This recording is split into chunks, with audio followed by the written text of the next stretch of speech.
Hello मित्रांनो, स्वागत आहे तुमचं आजच्या एका नवीन विषयामध्ये। आजचा विषय खूप इंटरेस्टेड आहे आणि याच्या विषयामधून तुम्हाला खूप काही शिकण्यासारखं आहे। मित्रांनो, आपण ज्यावेळेस एखादं काम करत असतो त्यावेळेस त्या कामामध्ये आपण पूर्णपणे प्रयत्नशील असतो, त्या कामाच्या दृष्टीने सर्व पावलं आपण उचलत असतो, परंतु अचानक त्या कामामध्ये काही अडथळे यायला लागतात, काही प्रॉब्लेम्स यायला लागतात आणि अचानकपणे ते काम थांबून जातं, ते काम होता होत नाही। असं का बरं होतं? चला, आजचा आपला विषय तो आहे विचार केलेलं काम का होत नाही। तर चला मित्रांनो, आजचा आपला विषय आहे विचार केलेलं काम पूर्ण का होत नाही। विचार केलेलं काम पूर्ण का होत नाही या अगोदर एखादं काम पूर्ण का होतं याविषयी आपण थोडंसं बघूया। याच्यामध्ये मित्रांनो प्रामुख्याने 3 गोष्टी आहेत। कुठल्या? थिंकिंग, म्हणजे आपण जो विचार करत असतो त्या कामासाठी तो विचार आपला पॉझिटिव्ह असला पाहिजे। त्यानंतर नंबर 2, ते काम झाल्यानंतर आपल्याला काय अनुभव येणार आहेत याविषयी जर तुम्ही ते फील करू शकत असाल तर गुड फीलिंग त्या कामाविषयी तुमची असली पाहिजे। त्याच्यानंतर नंबर 3, ॲक्शन, त्या कामाविषयी आपण किती प्रामाणिकपणे ॲक्शन घेणार आहोत याच्यावरून ते काम होईल का नाही होईल हे ठरणार असतं। मित्रांनो, या 3 गोष्टींचं कॉम्बिनेशन ज्यावेळेस जमतं ना, थिंकिंग, फीलिंग आणि ॲक्शन, त्यावेळेसच एखादं काम होत असतं। उदाहरणार्थ तुम्हाला सांगतो, जर तुम्हाला स्विमिंग शिकायची असेल तर अगोदर तुम्हाला स्विमिंगबद्दल चांगला पॉझिटिव्ह विचार करावा लागेल। त्यानंतर स्विमिंग शिकल्याच्या नंतर मी स्विमिंग कशा पद्धतीने करेल आणि त्याचा मला आनंद किती मिळेल याविषयी फीलिंग केली पाहिजे।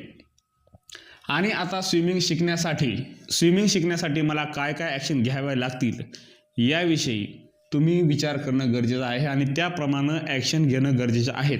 जर तुम्ही त्याप्रमाणे ॲक्शन घेसाल तर नक्कीच तुमचं ठरलेलं काम हे पूर्ण होणार। मी फक्त हे स्विमिंगचं एक उदाहरण दिले, कुठलंही जगातलं कुठलंही काम या 3 गोष्टीवर डिपेंड आहे, थिंकिंग, फीलिंग आणि ॲक्शन। तर मित्रांनो, आता एखादा आपण निश्चित केलेलं काम पूर्ण का होत नाही तुम्हाला सांगतो। आपण जे थिंकिंग करतो त्या कामाच्या विषयी, XYZ काम आपण एखादं ठरवलं आहे, त्या कामाविषयी जे आपण फीलिंग करतो ती फीलिंग सर्वात अगोदर आपली निगेटिव्ह असते की हे काम होईल का नाही होईल माहीत नाही, परत काय आपलं याच्यामध्ये नुकसान होईल, वेळ जाईल।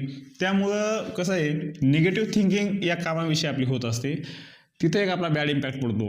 त्यानंतर फिलिंगचा विषय, फिलिंग, इथं पण आपण बॅड फिलिंग करतो की ते काम नाही झालं तर मग मला किती वाईट वाटेल आणि माझा वेळ वाया गेला असेल, लोक मला काय म्हणतील वगैरे वगैरे, अशा पद्धतीचं आपण त्या ठिकाणी त्या गोष्टीविषयी बॅड फिलिंग करत असतो।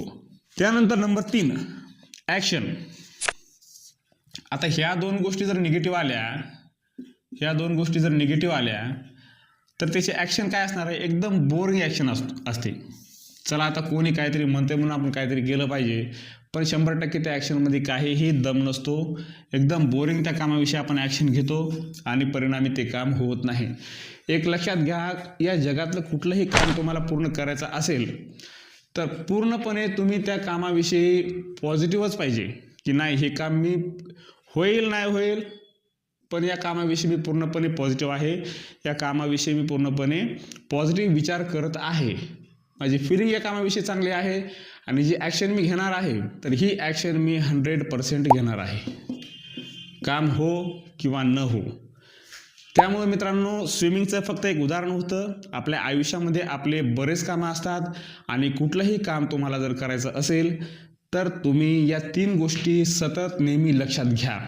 या 3 गोष्टी जर तुम्ही लक्षात घ्याल तर या जगातलं कुठलंही काम, कुठलंही कार्य हे 100% साध्य आणि सक्सेस आहे। मित्रांनो, हा व्हिडिओ आणि ही माहिती जर तुम्हाला आवडली असेल तर व्हिडिओला लाईक करा, तुमच्या चांगल्या मित्रांना हा व्हिडिओ शेअर करा आणि चॅनलवर जर नवीन असाल तर चॅनलला सबस्क्राईब करायला विसरू नका। आणि जाता मित्रांनो, एक सल्ला तुम्हाला देतो, सोशल मीडिया आहे, चांगले कॉन्टेंट बघायला सुरुवात करा। चांगले कॉन्टेंट ज्यावेळेस तुम्ही बघसाल, ज्यावेळेस ते कन्झ्युम करसाल, त्यावेळेसच तुमच्या माइंडमध्ये काही चांगले विचार, काही चांगला डाटा फीड होत असतो आणि आपल्याकडे जे असतं तेच आपण लोकांना देऊ शकतो।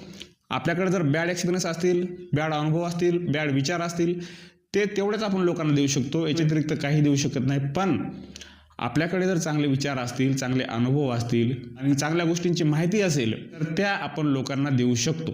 त्यामुळे चांगले कॉन्टेंट बघा, चांगला विचार करा आणि परत एकदा व्हिडिओला लाईक करा, शेअर करा आणि चॅनलला सबस्क्राईब करायला विसरू नका। परत भेटू अशाच एका महत्त्वाच्या विषयामध्ये। तोपर्यंत जय हिंद, जय महाराष्ट्र।